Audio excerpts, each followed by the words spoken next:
اللہ تعالیٰ نے شاید عالم اسلام میں پورے میں پتہ نہیں 50 60 70 کتنے ملک دنیا میں ہیں مسلمان کہلاتے ہیں،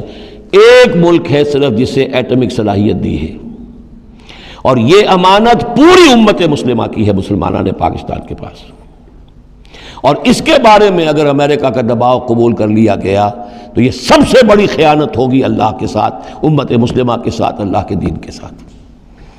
وہ اسرائیل لے کر بیٹھا ہوا ہے ایٹم بم کے، اس کے پاس انبار لگے ہوئے، لیکن یہ ہے کہ ساری پالیسی جو چل رہی ہے وہ یہ کسی طریقے سے پاکستان کا، ایک عراق کے بارے میں اندیشہ ہوا تھا کہ اسے ایٹمی دانت نکل سکتے ہیں،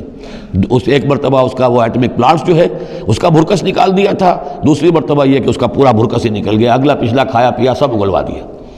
اب پاکستان پر سارا دباؤ، ساری ڈپلومیسی جو بھی چل رہی ہے اس وقت، کان کھولنے کی اور آنکھیں کھول کر دن گزارنے کی ضرورت ہے۔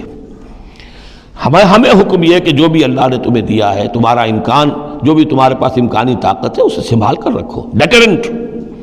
اعدوا لهم ما استطعتم من قوة ومن رباط الخیل ترہبون به عدو اللہ، تاکہ تم اللہ کے دشمنوں کو اس سے ڈرا سکو، یہی ہے ڈیٹرنٹ۔ معلوم ہو کہ ان کے پاس وہ طاقت ہے۔